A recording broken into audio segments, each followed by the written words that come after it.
E aí, meu povo, vamos embora então aprender a fazer perguntas nessa estrutura de present continuous, né?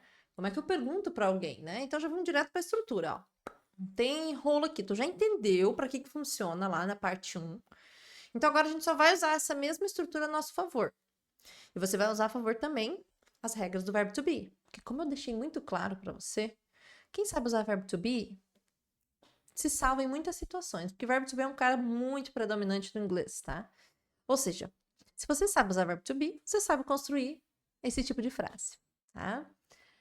Lembrando, então, as positivas, né? Qual que era a nossa estrutura? Eu estou fazendo.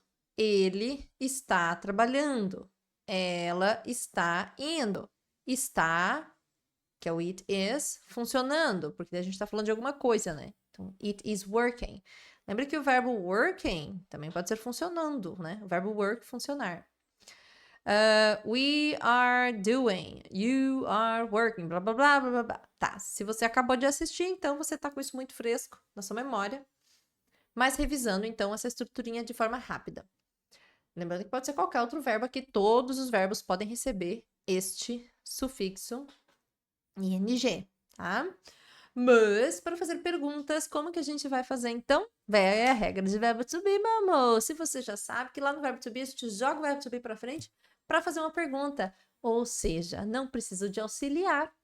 E é isso que a gente vai fazer isso aqui também, minha gente. Só isso. Então, para perguntar, eu estou fazendo? Am I doing? Ele está trabalhando? Is he working? Ela está indo? Is she doing? Ah, era fazendo, não, né? Era indo. Is she working? Né? Quem nunca? Está funcionando? Sei lá, quebrou um negócio lá, você não sabe se está funcionando, você quer perguntar. Está funcionando? Is it working? Essa coisa está funcionando? Ou então, tá chovendo, né? Um clássico. Is it raining? Ó, joguei o verbo to be na frente do sujeito da mesma forma como você tá careca de saber como funciona. Mesma coisa aqui. Nós estamos trabalhando? Are we working? Você está ficando? Lembrando que é o sentido de ficar, de permanecer, tá, gente? Não é de dar uns beijinhos por aí, não. É de ficar, de permanecer. Are you staying? Olha o verbo y e ing. Gente, mas e aquela regra lá de que quando o verbo termina com y, eu tenho que te...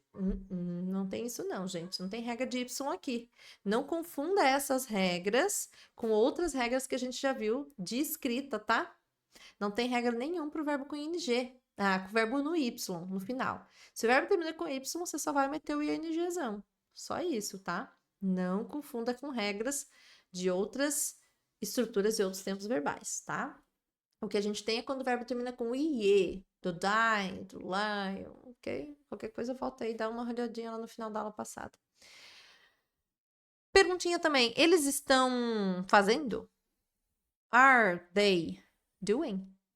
E é isso, gente. Pode ser qualquer verbo aqui, tá? Lembrando também que o nosso sujeito, né? O nosso pronomezinho pode ser uma pessoa, pode ser um grupo de pessoas, enfim, infinitas possibilidades, como a gente vai ver agora nos exemplos. Primeiro exemplo, né? Você chega e pergunta para alguém: Are you feeling okay? Você tá se sentindo bem? Você tá tudo bem? Tá ok? É estranho, né? Perguntar ok, né? Mas enfim. O verbo feel, que é o verbo sentir. Anote que isso é verbo novo, hein? A gente não viu ainda. Feeling vem do verbo to feel, que é o verbo sentir. E a outra pessoa respondeu: Yes, I'm fine, thanks. Aí a pergunta que eu disse, ó: Is it raining? Você escuta um barulho e pergunta: Is it raining? Tá chovendo? Tá chovendo? E a pessoa falou: Yes, take an umbrella. Sim, pegue um guarda-chuva. Depois, a outra pessoa fala o seguinte: Why are you wearing a coat? It's not cold. Por que tu tá usando um casaco? Por que tu tá usando, ou você está usando, um casaco? Não tá frio. It's not cold. Então, perceba que eu tenho o I aqui na frente. Já vamos falar sobre estruturas. What's Paul doing? O que o Paul está fazendo? Ó, minha abreviação de what com is. Isso está lá na aula de verbo to be. What is ou what's Paul doing? O que o Paul está fazendo? Ele está estudando para os exames dele. He is studying for his exams. Studying, não tem segredo aqui, gente. É o studying. É o study mais o ing. Pronto. É muito importante. Cuidado para não marcar esse G, tá? Você percebe que nenhuma vez eu pronunciei esse G aqui? A gente fala ING, né? ING. Mas a gente não pronuncia esse G, tá? Se aparecer, ele tem que aparecer de forma muito sutil, ou se você quiser, de fato, dar uma ênfase nele, tá? Mas, em geral, ele não aparece. Por isso, he's studying for his exams. Ele está estudando para os exames, para as provas dele. What are the children doing? What are the children doing? Mais devagar um pouquinho. What are the children doing? O que as crianças estão fazendo? Afinal de contas, eu joguei o verbo to be para frente com uma pergunta. E a pessoa respondeu, they're watching TV. They are watching TV. Estão assistindo TV. Look, there's Emily. Where is she going? Ou where's she going? Olha, lá está Emily. Onde ela está indo? Joguei o verbo to be para frente, afinal de contas é uma pergunta. Who are you waiting for? Who are you waiting for? Are you waiting for Sue? Are you waiting for Sue? Quem você está esperando por? Eu sei que fica estranho, tá, gente? No inglês tem isso de, às vezes, botar a preposição lá pro final. E é uma regra chata, na verdade. Não tem muita explicação do porquê que isso acontece. Alguns verbos exigem algumas preposições depois deles, né? Você já sabe disso, a gente falou um pouquinho sobre isso lá na aula 4 do módulo 1. Alguns verbos exigem que a preposição venha depois deles, outros não, e outros funcionam com várias preposições. O verbo to wait, que é o verbo esperar, ele sempre pede que você espere por algo ou por alguém. Então, é wait for. Então, se você pergunta para alguém quem você está esperando, eu preciso, assim como listen precisa do to, lembra? Wait também precisa do for. Então, ele tem que estar aqui. Por isso que a gente não traduz no português. É quem você está esperando, ou talvez por quem você está esperando. Então, às vezes, essa preposição ela vai estar aqui por causa do verbo. Às vezes, ela pode ser redundante, nem sempre é obrigatório que ela esteja aí, mas em alguns casos ela é obrigatória e a gente não traduz no português. Por isso tem que ter muito cuidado com isso aqui. Mas aos poucos a gente vai aprendendo essas regrinhas e vai se acostumando, ok? Isso é mais treino até de ouvido mesmo do que um treino de fato de estrutura. Então, who are you waiting for? Por quem você está esperando? Are you waiting for Sue? Tu está esperando pela Sue? Você está esperando pela Sue? Lembra então que o verbo to wait, que é o verbo esperar, anote, to wait, ele exige a preposição for depois dele. To wait for. E anote também o verbo to study, que é o verbo estudar. Aqui nem sempre vai ser for, tá, gente? Pode ser estudar com, estudar no, estudar para. Pode ser várias preposições. Isso é uma questão de verbo, tá, gente?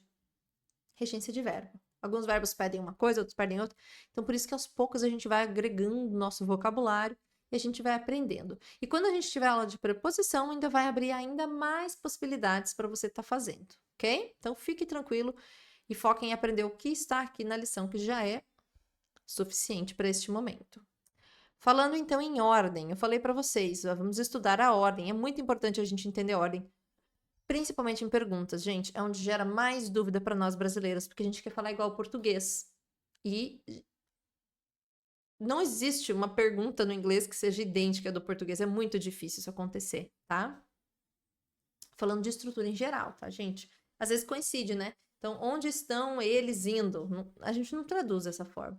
Então, uma vez ou outra pode acontecer de coincidir, de ser estrutura igual do português, mas em geral ela é muito diferente, tá? Então, preste atenção na estrutura e estude a ordem das palavras. Study the word order. Muito importante, tá? Ou seja, para fazer uma pergunta nessa estrutura aqui, a gente vai precisar, você já sabe, o verbo to be, depois o meu sujeito e depois o verbo no ing. Sendo assim, olha no nosso quadro. Is he working today? Ele está trabalhando hoje? Is Ben working today? Ben está trabalhando hoje? Lembre que Ben é he, então por isso que a gente usa isso para todo mundo. Lembre que nosso sujeito pode ser uma pessoa, pode ser um pronome, pode ser infinitas possibilidades. Mas a estrutura continua sendo a mesma. Eu continuo jogando o meu verbo to be para frente do meu sujeito. Posso ter coisas antes, como você já viu antes. Pode ser who, pode ser where, pode ser what. Aqui a gente tem o exemplo do where, mas pode ser outros tipos de palavras aqui. Mas ele vai vir antes, igual você já vinha acostumando a fazer. Então, where are they going? Onde eles estão indo? Viu como é diferente no português? E se for where are those people going? É a mesma coisa, né? Quando eu digo those people, eu estou dizendo aquelas pessoas, ou seja, eles ou elas. Então é a mesma coisa aqui, por isso que a gente usa are. Então estude sempre essa estrutura. Não é is working Ben today? Where are going those people? Não fique dando liberdade para essa troca, porque você já sabe a estrutura, você já sabe o que seguir. O escopo da nossa frase é isto aqui. Eu vou ter complementos depois. Posso ter, não devo, mas posso. E eu posso ter também alguma coisa antes. Uma palavrinha antes, que pode ser why, pode ser what, pode ser who. Enfim, aqui a gente tem alguns exemplos. Se você olhar, ó aqui o escopo da frase. Escopo da frase. Escopo da frase. Escopo da frase. Isso aqui veio antes, porque nessa frase precisava. Era o que a pessoa queria falar naquele momento, ok? Então, estude a ordem das palavras para você não ficar imaginando como construir essa frase. Você sabe, porque sempre vai ser assim. Muito bem, pessoal, para finalizar então essa aula, vamos falar sobre as short answers, né? É importante a gente falar. Eu diria que as short answers aqui você já conhece, você já sabe como funciona com o verbo to be, então você já sabe fazer essas respostas curtas aqui para quando alguém lhe perguntar usando a estrutura de present continuous, né? Ou seja, você vai responder usando o verbo to be, certo? Eu não canso de falar, gente. Quem sabe usar verbo to be, tá um pé à frente, a pessoa entende como ele funciona, as coisas são mais fáceis em outros vários tempos verbais do inglês, tá? Ou seja, alguém te perguntou um negócio, você vai falar sim, eu estou. Sim, ele está. Sim, ela está. Basicamente é isso, porque a pessoa já te perguntou, você está fazendo tal coisa? Ele está fazendo tal coisa? E você vai responder usando sim, ele está. Não, ele não está, se for as negativas, né? Então, lembrando que nas afirmativas você usa o verbo to be, então, yes, I am, yes, he is, yes, she is, yes, it is. E assim vai, né? Se for o are, yes, we are, yes, you are, yes, they are. Se for nas negativas, lembre que nós temos as duas formas de abreviação do verbo to be. A gente pode abreviar primeiro pronome com verbo, ou a gente pode abreviar verbo com not, né? Ou você não precisa abreviar também, se quiser pode falar sem abreviação. Ou seja, no, I'm not, no, he's not, no, we're not. Mas você também pode falar no, he isn't, ou no, we aren't. Se você tem dúvida de pronúncia de verbo to be nas abreviações negativas, recomendo que você volte lá na aula. Boa de memória, né? Continua boa de memória. Mas você volte lá na aula do verbo to be, que está no módulo 2, a primeira aula do módulo 2, tá? Lá você vai relembrar como funcionam as estruturas de verbo to be e também as pronúncias das abreviações. Lá eu estou sendo muito mais explicativa, ok? Então, vamos ver alguns exemplos. Alguém chega para você e pergunta: Are you going now? O verbo going vem do verbo go, que é o verbo ir, ou seja, você está indo agora? Aí você fala, yes, I am. Sim, eu estou. Depois alguém pergunta para você, sobre um terceiro, né? Is Ben working today? Você chegou no trabalho e o Ben, você não enxergou ele, e você pergunta: Is Ben working today? O Ben está trabalhando hoje? Lembrando que neste contexto, a palavra working significa trabalhando, né? O ing aplica-se como um gerúndio aqui. Então, is Ben working today? Yes, he is. Sim, ele está. Perguntinha clássica mais uma vez. Is it raining? Está chovendo?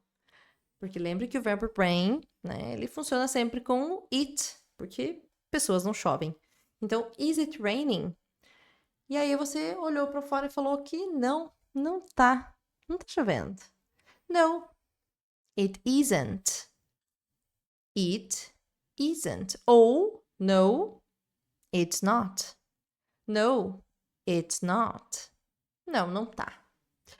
E a próxima perguntinha. Are your friends staying at a hotel? O verbo to stay é o verbo ficar. Nesse contexto, está num sentido meio que de se hospedar, né? Ficar em um hotel. Então, eu estou perguntando se os seus amigos estão ficando em um hotel. Lembrando, o verbo to stay no sentido de ficar, permanecer. Tem nada a ver com aquele ficar de dar umas beijocas, tá? Não tem nada a ver. É stay de ficar ou permanecer. E você pode usar para dizer ficar em um hotel. Então, seus amigos estão em um hotel? Estão ficando em um hotel? E a resposta seria uma negativa, neste caso, né? No nosso exemplo, não, eles não estão. Eles estão ficando comigo, eles estão hospedados comigo, na minha casa. Ou seja, no, they aren't.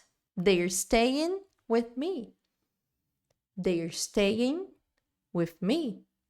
Então, olha aqui, a gente respondeu com a resposta curta e ainda coloquei um complemento. Porque lembre-se que isso é muito natural no inglês. Você não é obrigado a usar ou a resposta curta ou a resposta cheia. Ou uma resposta cheia, sou obrigado. Não, desde que você use corretamente, você tem a liberdade para usar como você quiser. Então, você respondeu, não estão. Eles estão ficando comigo. No, they aren't. They're staying with me. Muito bem.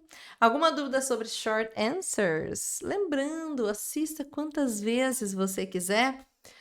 Mas, como eu disse, eu considero bastante simples, porque você já conhece, né, essa estrutura. A gente já viu tanto no presente simples quanto no verbo to be, com suas diferenças, mas aqui ele representa a mesma estrutura do verbo to be.